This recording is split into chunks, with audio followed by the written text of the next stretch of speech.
Hey y'all, boardgamerants here, where you'll find everything solo tabletop gaming and more. And here is Anachrony with all the fixins. One of my very favorite games to play solo. And I'm gonna give you just a little demo of play here. Let's suit up and get after it.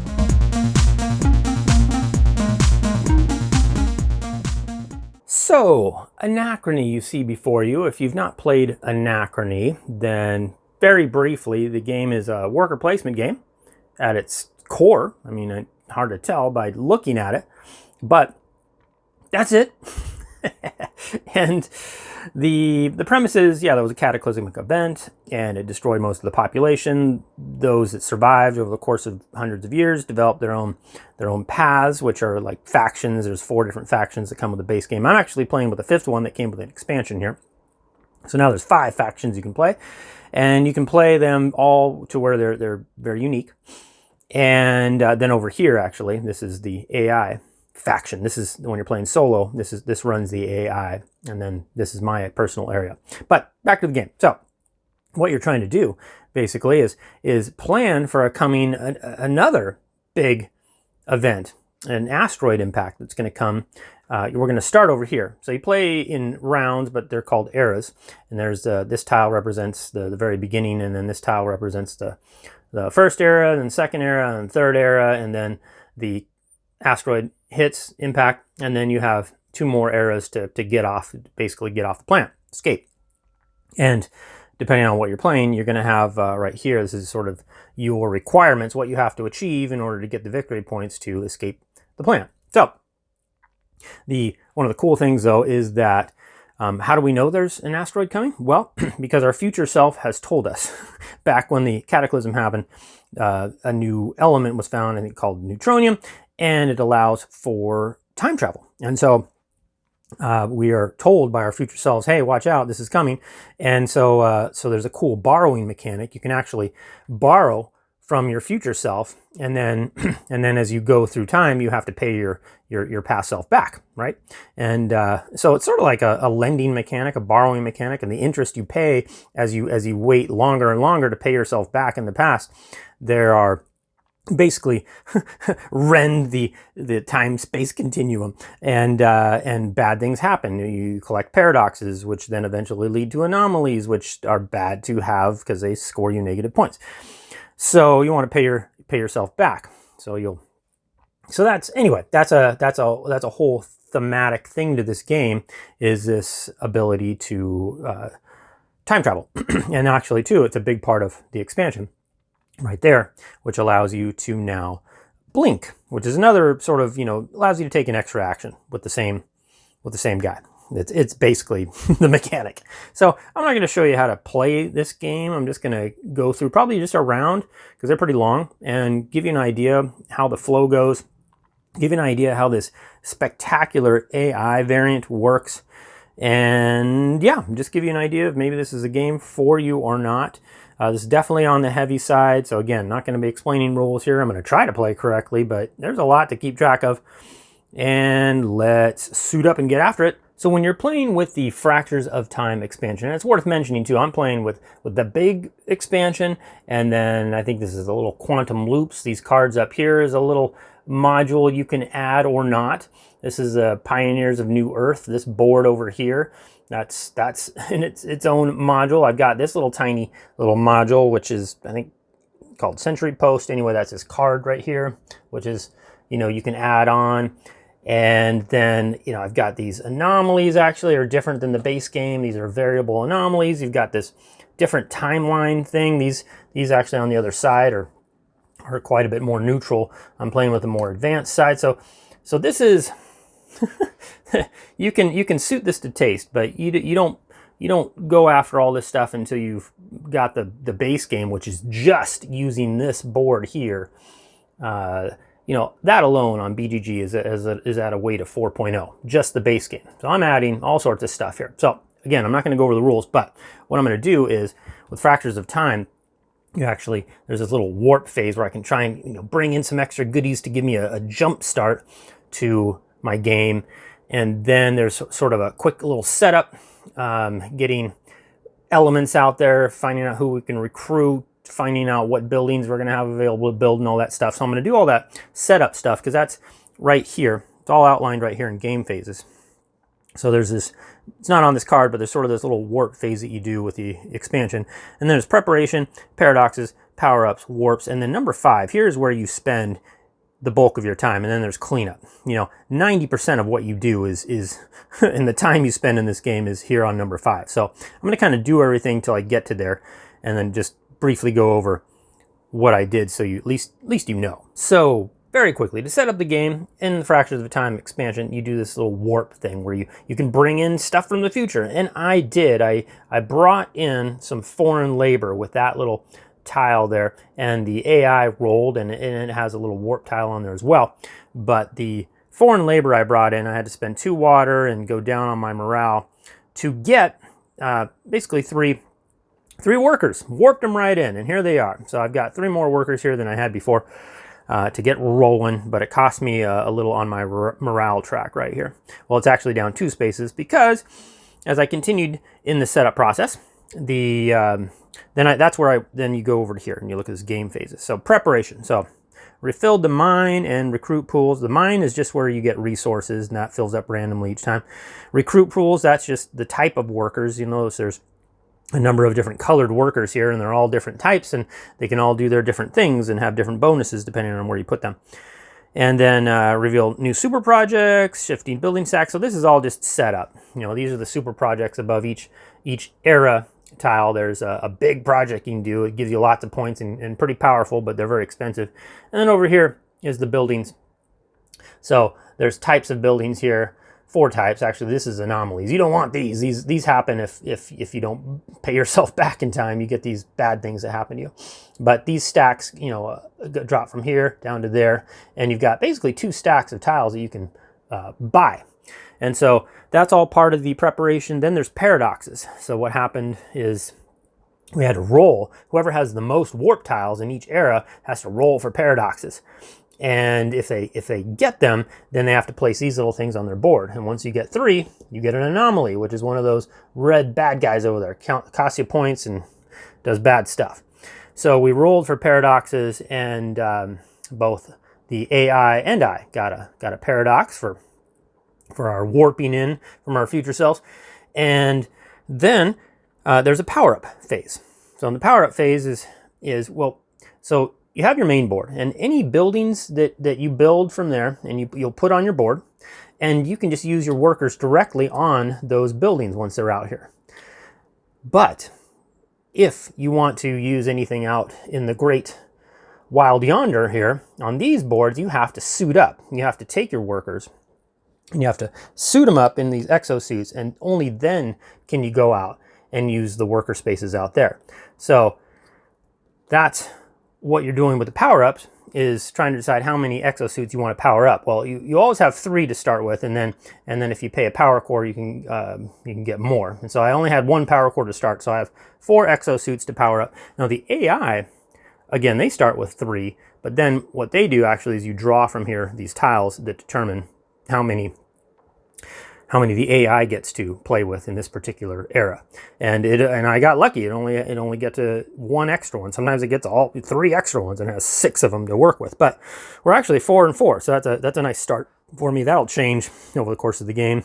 Every era is different. So powered up our exosuits. And then received some water income. That's, you know, I got 1 water. So water is a very important resource in this game.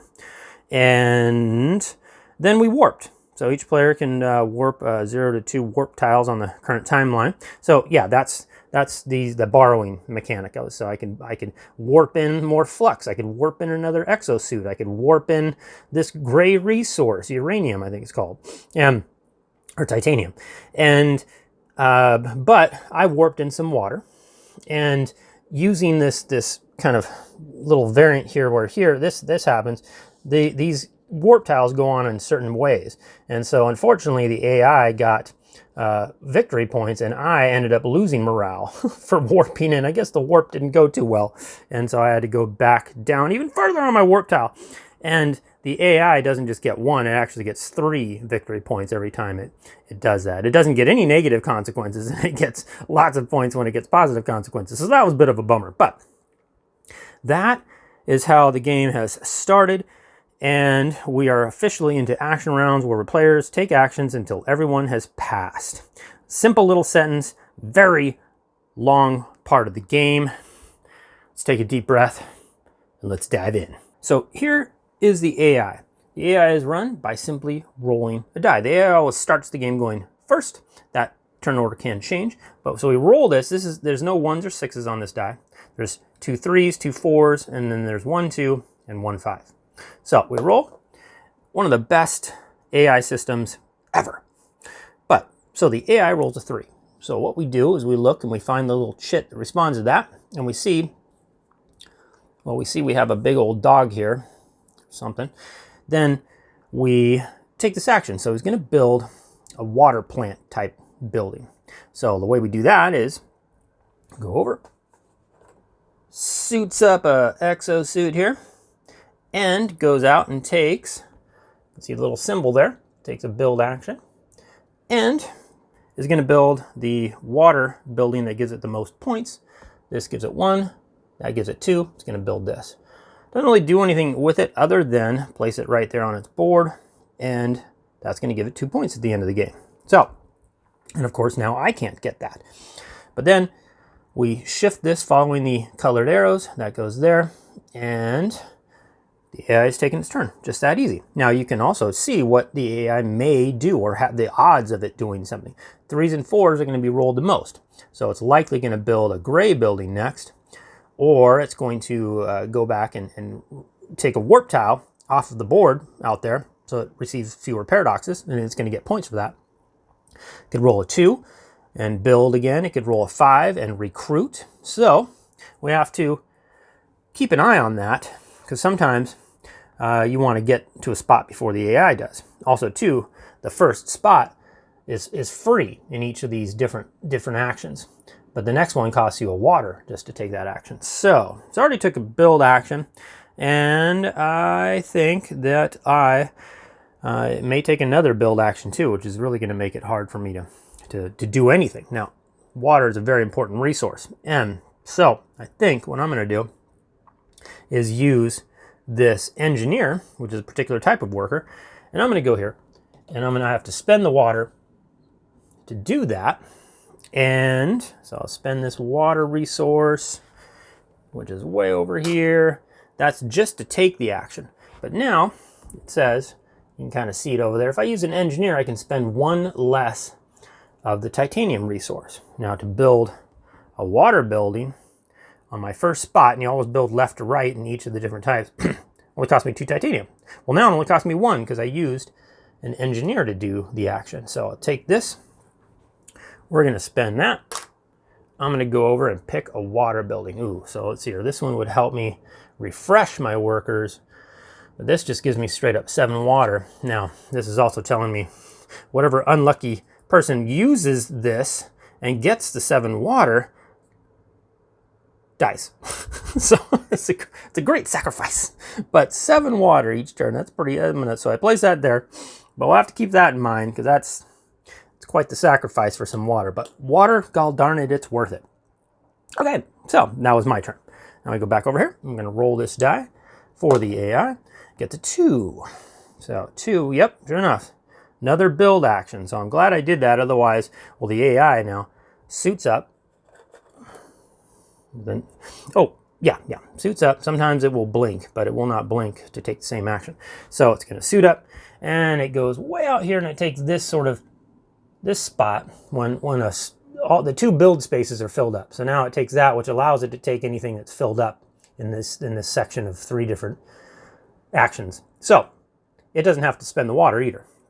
But also taking that spot locks in the fact that it's going to remain first player for next era. So that's a bit of a bummer. Now it gets to build. It's going to build that kind of building, the one that gives it the most points. This gives it 3, that gives it 3. If it ties, it takes from the lower stack, and it places it right there. And at most, it can get 3 of each type of building. And that is that. and then it follows, the red follows the red. You can kind of see here the chits follow, like the 5 is going to stay in this little section here. The red, though, is going to take a bigger circle, and then the blue will just kind of circle in this area, and then the yellow just kind of goes there, and then whoop, resets and goes across. So you just follow little arrows, and that's it. I get to go again. And usually, yeah, I want to get my workers out there before the AI does and takes up all the good spots. Then I tend to focus on what I can do on my own board, because the AI can't affect your board, and I can't affect their board. Anyway, so knowing, might take another build action there. Okay, there's that. Okay, so here, that right there is where it gets resources. Now those resources, they're out on the board. We got 2 purples, a yellow, and 2 gray, and then we've got workers there. We got a chemist, an admin, and a genius. Those were determined randomly during the setup by just drawing a card. It told me what would be available. Well, knowing that it could go for a worker or resources there, those purple resources are pretty golden. And part of what the AI does to score points is collect sets of resources. If it gets all 4 of them, it's going to get 5 points. If it gets all 4 of the types of, well, the normal types of workers, it gets 5 points. So you don't want to just collect sets. That's how it gets points too. So I'm keeping that in mind as well. But right now, I think I'm going to go and just recruit. Now, you want to recruit with an administrator or a genius. And so I'll take this administrator, because it says right here, if you look, again, each spot has its own little thing. You can't use a chemist, an engineer can't recruit a genius, but an administrator, which is what I'm using, can recruit anybody. And I'll have it recruit a genius. I can recruit this genius, and then you get a bonus. The little question mark here means that I can get either a victory point, a power core, or a cup of water. Well, I'm going to take this genius, who's ready to go, recruited and ready to go, and then I think I will take a power core, because power cores pretty hard to come by, and I need them each time to power up my exosuits each era. So this is my little stash of resources here. And glitches, here's little free action tokens. And now it's back over to the AI. Going to roll this 2, and it's a 3. So we look here. So yeah, also too, these little tiles here are things you add to the AI's board depending on what variant you're playing. And I'm playing with a bunch of variants, and so I've got 4 different tiles here that were blocking spaces that used to do certain things. Well, these actually are always blank, and you just add tiles to the AI board depending, again, on what variant you're playing. But roll the 3, so 3. So yeah, when it goes to 3, it goes over and it looks to see where it has the most warp tiles. Well, sort of, and so it's going to remove a warp tile. So it removes this warp tile. And now, because it had the most warp tiles there, it was the only one rolling for paradoxes. Now that we're tied, I have to roll for paradoxes as well. So that goes there, and the AI gets 2 points for that. And we move that, scooch that thing down there, and it's back over to my turn. Very, very quick, but all-encompassing. The AI does a little bit of everything.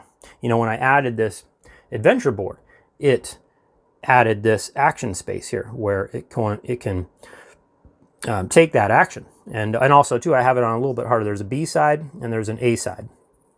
Oops, an A side. And the A side's a little easier, but I'm playing a little bit harder where it can get a power core each time, which just increases the odds of it having more exosuits to in a particular round. But back over to me.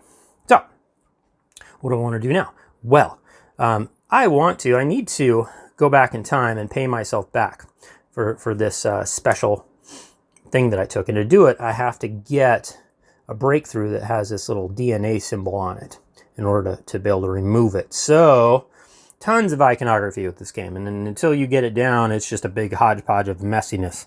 But once you get it down, it's very well done. It is very well done. But anyway, so I need a breakthrough. So I'm going to go, let's see here. I'm going to suit up and use this chemist, because you have to use a chemist or a genius. You can use a genius in place of anything, but I'd have to use a chemist to go here. I know, and then you get to set one of these dies to whatever you want, one of the die to whatever I want. So I'll set it to the candy symbol, and then I'll roll that, and then there's 3 different shapes. So I'm going to get a triangle DNA breakthrough. So then I go over here. Here's the DNA, and I need a triangle shape. So doesn't matter the shape. I just need to have the DNA symbol. So this goes in my stash there, and that's going to allow me, once I have the correct building, to go back in time and pay myself back. And that is my turn. We go back over to the AI. Who rolls? And 2. Okay, goes there. All right, so here's where it may blink. So we got this little thing here. So to take this action, can't see. I'm just mixing these up here. We're going to see if it's going to blink. Because if it does, then it's just going to reuse one of its exosuits that's already out there. If it doesn't, it's going to suit up and go to that. So we look at this. So this is the dud. This is a flux. It only starts with 1 active flux in there and 2 duds. And so that just means instead of using one of the exosuits it's already used to take that action, it's going to suit up in a new suit. And it's going to take that action, and it's going to take, it goes top down as far as priority. So it wants purple and green. Whenever it takes this action, it gets whatever is on the right side, and then it can take its pick of whatever's on the left. So it wants this green and a purple. So there, we take the green from the supply. Boom, boom. Not good. Already on its way to collecting a set. Now, this 2, got to follow the arrows, goes up here. And the AI has gone. And now I'll go. I will be taking, let's see here. Take my last exosuit. We're going to go over here to the valley. And using an engineer according to that little symbol, I can get an extra power core, and I can either take 2 flux or 2 power cores. Well, I can only want 1 more power core. So I'm grabbing the 2 flux and 1 more power core. There we go. Oops. And so there we go. I've taken up that spot because it's possible that the AI here is gonna, let's see what we get here. 3. Okay, so yeah, 3. So we're gonna again check to see if it blinks. I don't want to be looking in here. I'm gonna see. I can blink off the main board, and that's pretty much the general rule. Is I can blink. Nope, gets another dud. So that is good, but powers up its last exosuit here. And well, we don't even have to really power it up. You put those little things in there so you know it can blink, but it can't blink off of this board. And it's going to here. So what happens here is it gets another flux. So we're going to grab that. This is going to go into little things. So now it's more likely to blink. And then we have to roll this die, depending on the symbol we roll, which is a circle. Then that means what it's going to get for that action is an operator and another flux. So take this operator, and it's going to put it in the topmost space. So it's kind of a wild, so it's already building up its set there. And it's going to get another flux. Dang it. So very likely to blink next turn. So now where we're at, in the base game, you're done.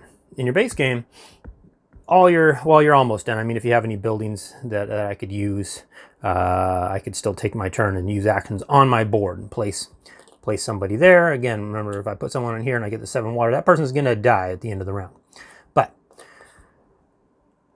in the Fractures of Time expansion, now you have the option of blinking, which is essentially a mechanism for taking extra turns. So when you do that, you have to spend a flux in your, it's called a fracture device, but I like to call it flux capacitor. But you want to upgrade this thing to open up more spots, because as you blink, you can glitches can occur, and you start off actually with 1 glitch there and 1 glitch that blocks a suit there. So what I want to do first is take an action here. I have to use, so how do I know? You know what? I can take Eldrin. So this is a character. There's 2 others that you can use that give you a special ability unique to your faction, and I think instead it says I have to use a chemist, but I can always use a genius in its place. So I'll use a genius. And then I can take one of these 3 actions, which has to do with this fracture device. And I want to use the action that removes glitches. So I'm going to do that. I'm going to remove 2 glitches. So moving this and this, that's going to make it so when I blink in the future, see what I'll show you how I blink and how it can create glitches. But that was my action. I used a worker. We're back over to the AI. See what the AI is going to do. Rolls a 4. So there's that. So build. This is excellent because all of the build spaces are blocked. There's 2 here, and then there's the 1 over there, and then in the variant I'm playing, it blocks the other. Anyway, so it cannot. So once it cannot do anything, the AI's turn is over. We got lucky. Now it's got a lot of blinking. It's likely going to do next turn or next round and take a lot of extra turns. But when it can't do anything and it has no more suits available, the AI is done. That doesn't move, but the AI is done. So now it's all back on me. So I get to basically play and finish out my turn however I see fit. Now, one bummer is I was hoping that it would blink off of one of those build spaces so that I could build, but that didn't work out. And then I'd be able to go back in time and remove this so that I wouldn't create more paradoxes, which then generate anomalies, which are bad, but I'm not going to be able to do that. So that is a bummer. Oh, wait, I can though, because what I could do, oh, wait a second. Oh, I don't have quite the right people to do it. I could blink off of this and then blink a different one on there. And if I do that, which I could do that. Let's do it. So what I'm going to do is I'm going to fire up my fracture device, plug in this flux, then open spaces. What I have to do is roll the AI die, and I have to get 1, 2, 3, 4 or less, otherwise I glitch. Well, there's only a 5. There's only 1 5 on here, so chances are that I'm going to be fine, and I was. So I don't glitch, and now I can blink. And what I'm going to do is take this guy right here. We're going to bounce over here. I'm going to get, let's see, what do I want? Yeah, I think I want 2 titanium. So I get gray and a gray. Well, wait a second. No. I'm going to get a gray. I only need 1. And this purple neutronium, because this is big stuff. Take advantage of grabbing that when you can. Now, when you blink, it immediately exhausts the worker you're using. However, if you use a worker in the mine up there, you can see comes back not exhausted if you use an engineer. So this guy comes right back, ready to go. Then the AI is done. I can continue to go. I'm going to take my chances here. Ugh. This could be bad. Could be bad. I'm gonna use another blink here. Now I got a roll, and now I want a 3 or less. Ooh, just knocked over all sorts of. Ooh, I got a 2 though. Excellent. So still, I am messing with time here, and so far not glitching out, but that's great because now what I'm gonna do is I'm going to blink. So what does it cost? It costs purple, 2 gray, and a water to build something that's going to allow me to go back in time and pay myself off. Basically a time machine. And I'm going to use, I think, so I can't use, to build, I can't use an administrator. So I can't use that guy. So I can blink this chemist over here. I have to spend 1 water to use that worker space. And then unfortunately, the chemist doesn't get any bonuses. If I blinked an engineer over there, I'd get a discount on the build, but I don't. But what I want to build is, and the chemist goes right back into the exhausted because I blinked it. So that keeps you from being able to just blink. You can only blink once per exosuit. So I'm going to spend neutronium, 2 of the gray, 1 water. So that I'm going to put all in its spots here.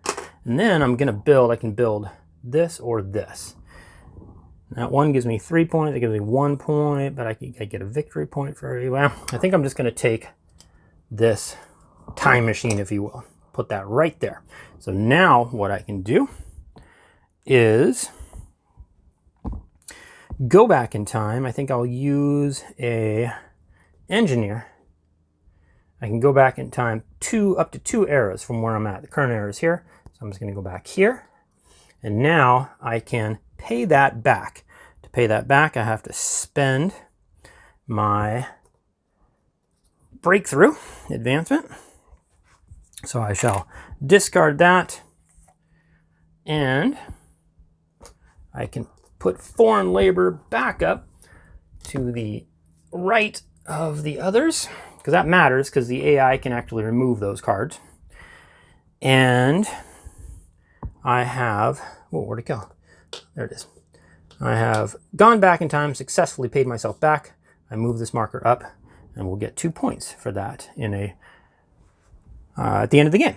So I've done that action. That's basically what your yellow buildings do, allow you to go back and pay yourself off. And then, oh, I get this back. So this is gone, and I'm not gonna have to roll for paradoxes there. I'm only have to roll for this one. So that's good. Keep me from getting anomalies. Now, the question is, who am I gonna sacrifice to get the water? Well, let's see here. I feel like I have a lot of engineers, so I'll go ahead and sacrifice this engineer to get water. So I'm gonna reach over here, 5 and 2. So these lighter colors are 2, this darker colored is a 5. So I've got a lot of water now, but anything else I wanna do here? Let's see here. I can take an action to spend water to call these guys back, but I'm gonna wait till the end of the round to do that. And maybe, do I wanna do any more actions out there? Can I blink? I could blink. Again, you can only from the main board. I could blink him over. Don't think I want to. Do I want to do anything here? Sure, let's do this. We can go down here, and we can use this as an operator, which is another unique worker to Fractures of Time expansion. It allows me to remove 2 flux, basically clean my machine up. So it's less likely to create. I got kind of lucky there, not getting any glitches. So that helps tidy up the machine. Anything else I want to do? Let's see here. I could take somebody. Is anybody going to come back refreshed? No. So I want this. I want to save this guy to be able to go over here and refresh everybody. So I think I'm going to call it good. I'm not gonna, I could go over here. I could take an action and power up my exosuits so that when I go adventuring, you want to increase the strength of your exosuits so that when you go adventuring, you get access to better stuff if you have stronger exosuits. And so that's a whole different module there. I'd place a worker there, and I can spend resources to power up. That's what the little fist symbol stands for, power up my exosuit so that I have a better chance of getting good stuff. I can do things to upgrade my, this thing just slides right and keeps upgrading your fracture device, your flux capacitor, but each time you do that, you have to spend a breakthrough. Now I spent my breakthrough that I got this round on going back in time, paying myself back. All that's really left to do here is to clean up. So I retrieve my workers, check for impact, I'm nowhere close to that, check for game end, nowhere close to that, and then I'd move on to the next era where I'd prepare and stuff. So when you do this, this is the easy part. You just take, your guys that you used, and you take them back, and most of the time they're going to come back exhausted. That guy comes back exhausted. This administrator comes back exhausted. All of these are done where the AI is concerned. Just didn't blink this time, so that was nice. And then gets 3 exosuits to start, does the AI, and then I get 3 to start.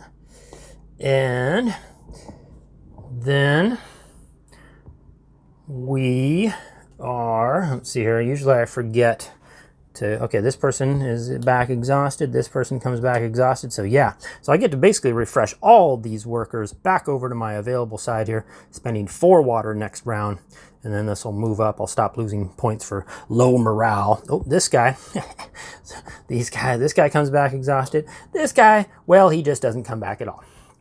He sacrificed himself to get us a lot of water, but that worker is gone forever.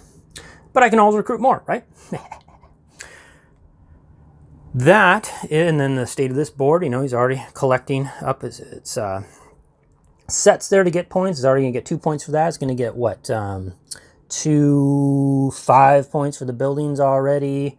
Already has 3 points right there. So this is what we're gonna do over and over again, and hopefully that gives you an idea what gameplay is like, at least for the first round. As you can imagine, the second eras and on forth get just more involved. You know, there's just more stuff that you have available as you get more workers and you get more suits out, and you start getting different buildings that allow you to do different stuff, and you know, your gameplay will change. The turns take a little bit longer each one because you just got access to more stuff as you build up your infrastructure here. You're going to get more buildings that allow you to take more actions, and you got to make sure you have the workers to do it, and yada yada. Hopefully that gives you a good idea though of the flow. That was Anachrony with many of the modules that you can play with. There's a whole bunch of other modules you can play with. Like I said, there's a whole, you can play with an entirely different faction with all of its other different abilities. Really mix it up. Oh, the fun never ends. And here we are at the end of the game, just to show you the AI. Got a good little stack of victory points there. Got a series of buildings collects points for. Got the super project done. Got, oh, just lots of stuff. Scored lots of points. Myself built out my infrastructure a little bit here. Went on some adventures. Journey through the Rift. Passage of Beasts has scored me some extra points. Got some good technologies. Anomaly Neutralizer, Valley Post, Glitch Absorber. Maxed out my Fracture Device. And all told, you run down this list and you score for your buildings, you score for your super projects, you score for this, you subtract for that, and you score for this and this and this, and you subtract for that, and you end up with a grand total in this game. I lost 59 to 60. Good, solid Anachrony yumminess. Until next time, I'm boardgamerants. Thank you so much for watching. I'm out.